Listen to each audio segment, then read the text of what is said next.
Fala aí pessoal, eu sou o Francisco Pereira, da equipe de Sociologia do Descomplica, e agora eu vou trazer nesse Quer Que Desenhe um resumo sobre essa corrente filosófica fundamental para o vestibular, o liberalismo. Mas antes de começar, você pode baixar o mapa mental completinho no link da descrição, beleza? Agora vamos desenhar. Bom, liberalismo é uma corrente filosófica de alcance político, econômico e moral, baseada na ideia de liberdade. Como sabemos, a liberdade é uma ideia muito difícil de conceituar, que torna o liberalismo uma corrente bastante difusa. Outros fundamentos do liberalismo que podem ser listados são a igualdade jurídica, o famoso somos todos iguais perante a lei, e a legitimação do governo a partir dos governados. Como proposta, podemos afirmar que o liberalismo defende a limitação do poder do governo, a instituição de direitos individuais, o livre mercado, o secularismo, que é a separação entre religião e política, e a democracia. Muitas são as bandeiras dos liberais, e durante a história, essa corrente sofreu diversas adições e alterações. Na real, o liberalismo pode significar coisas quase opostas, dependendo do contexto. Atualmente, os liberais incluem em suas pautas a igualdade de gênero, a igualdade racial, o internacionalismo, liberdade de expressão, liberdade de imprensa e liberdade religiosa. O liberalismo clássico surge no século XVII como uma reação ao exagerado poder dos estados, que eram representados e confundidos com os seus líderes.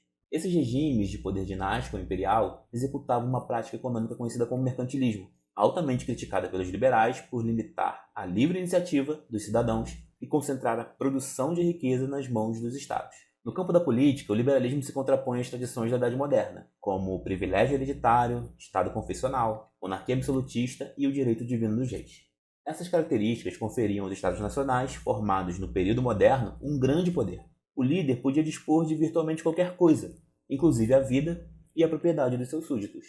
Um importante ponto de apoio no contraponto aos regimes absolutistas foi a noção de indivíduo. Relativamente recente para a época, o individualismo começou a se desenvolver com o fim da Idade Média e com o antropocentrismo que toma a Europa.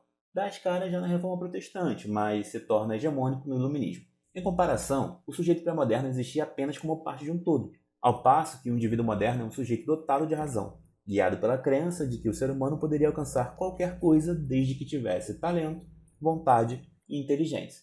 Dessa noção deriva o atomismo político. Isso porque, se cada indivíduo é em si um todo, o que cada pessoa pensa é relevante para a condução da política e para a prática econômica. Os estados não podem impedir que os indivíduos lutem pelo que desejam, nem pode agir contra sua vontade.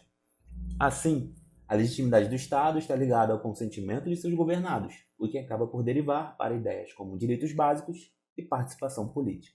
O que nos leva a discutir o contratualismo, mais especificamente John Locke e o seu liberalismo político. O pensador é reconhecido como o pai do liberalismo. Como filósofo político, Locke defendia a autonomia e a liberdade dos cidadãos e a constituição de um Estado que objetivasse tão somente proteger o livre exercício dessas características. Locke acreditava que, essencialmente, todos éramos dotados de uma moral natural, uma espécie de lei que regia nossa conduta mesmo com a ausência do Estado. Por isso, a criação do Estado só se justifica na defesa dessa moral natural, já que essa é a condição básica da humanidade. Reconhecendo-se como iguais, todos nós já observávamos o direito à vida, à liberdade e à propriedade. Essa é a base do ideal liberal e a semente dos direitos humanos. O direito à vida se contrapunha a um regime déspota pela imposição de limites para suplícios e castigos. Nenhum líder poderia dispor do corpo de um cidadão, nem lhe fazer nenhum mal injustificado. Já o direito à liberdade remete à possibilidade de fazer escolhas e à autonomia do indivíduo na sua conduta. O indivíduo racional, como o indivíduo moderno, não precisa da tutela do Estado ou de quem quer que seja. A única restrição para suas ações é o direito dos outros indivíduos. Já a propriedade, para Locke, está ligada ao trabalho. Como é legítimo apenas cercar um campo e afirmar, isso é meu. Para Locke, o trabalho do indivíduo produz uma transformação, da qual resulta o estabelecimento de sua propriedade privada. Por outro lado, era injusto que fosse de propriedade do Estado a produção dos indivíduos. O direito à propriedade de Locke nos permite aproximar seu pensamento ao de Adam Smith, outra proeminente figura do liberalismo. Dedicado mais às questões voltadas para a economia, Smith era um ferrenho crítico do mercantilismo. O mercantilismo se baseia em 3 formas distintas de intervenção do Estado na economia: balança comercial favorável, pacto colonial e protecionismo. O problema para Smith era que a real riqueza das nações era refletida pela quantidade de bens que eram capazes de produzir e fazer circular. Na época, a riqueza de uma nação era medida pela quantidade de ouro e prata que conseguia acumular em seus cofres. Smith compreendia esses metais apenas como um dos diversos bens que podemos produzir. Como visava acumular apenas ouro e prata, as medidas comuns do mercantilismo impediam os cidadãos de trabalharem livremente na produção de riqueza. Um grupo de comerciantes que vivia em uma colônia da Inglaterra não poderia comercializar com outros países, mesmo que isso aumentasse sua riqueza exponencialmente. Para combater o mercantilismo, Adam Smith defendia a liberdade de mercado. Movidos pelo alto interesse, os indivíduos acabariam por estabelecer relações comerciais que supririam as suas necessidades e chegariam ao equilíbrio social. Essa ordem espontânea era chamada por Smith de mão invisível. Além disso, como enxergava a riqueza na produção de bens, Smith defendeu a divisão do trabalho, visando otimizar a produção e alcançar máxima eficiência pela especialização cada vez maior do trabalhador em dada função. Cabe ressaltar que, apesar de Adam Smith ser considerado o pai da economia clássica, suas ideias têm algumas inspirações.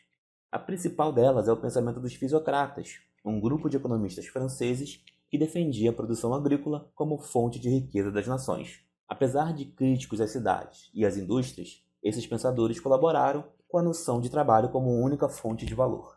Assim, o pensamento de Adam Smith pode ser manifesto pela expressão laissez-faire.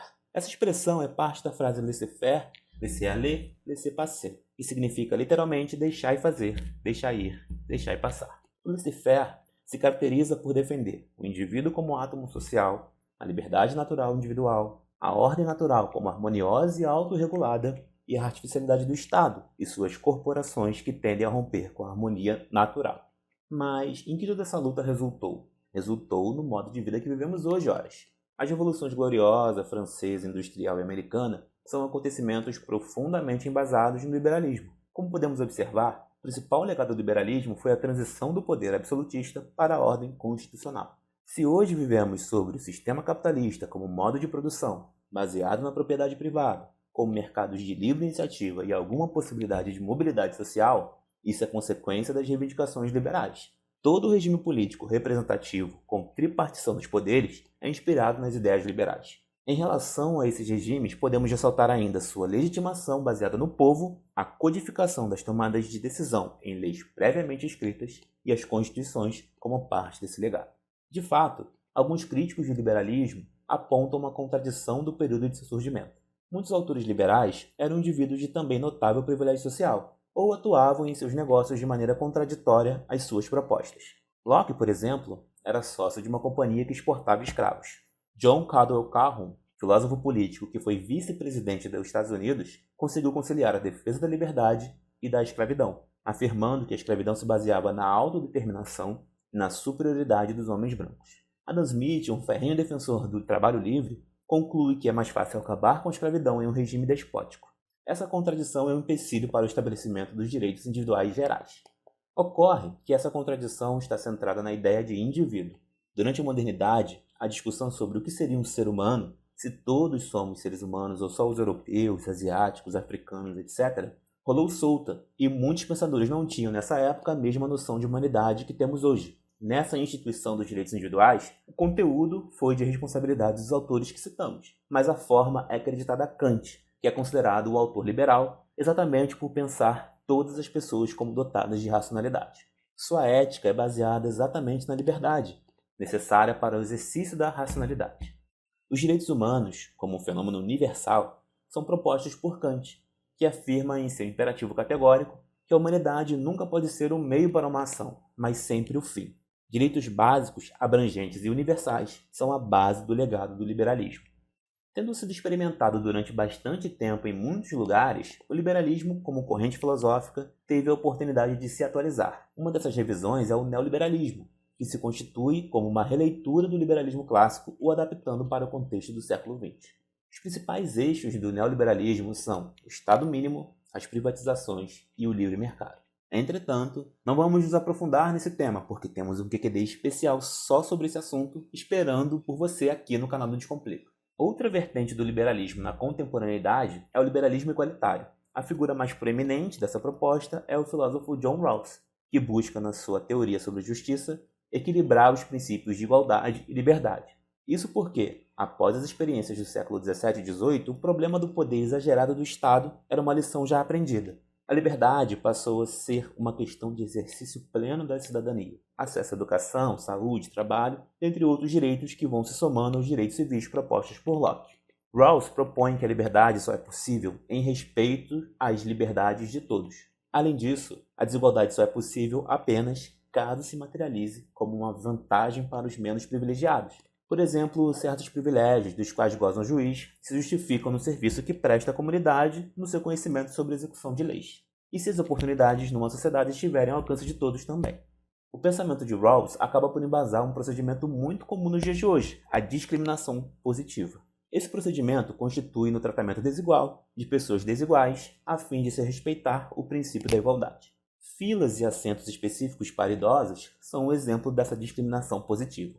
Ações afirmativas são um tipo de discriminação positiva que visa mitigar a desigualdade resultante da discriminação na sociedade, desde a criação de cursinhos pré-vestibulares até o estabelecimento de cotas raciais. As ações afirmativas representam uma significativa modernização do liberalismo. Quer mais? Só aproveitar para assinar o Descomplica com desconto agora. Tem um link aqui na descrição, beleza? Outra coisa, esse mapa mental completaço está disponível para baixar no link da descrição também. E não esquece de curtir o vídeo e se inscrever no canal. Tem sempre uma aula rolando ao vivo por aqui, não dá para perder. Até o próximo vídeo, valeu!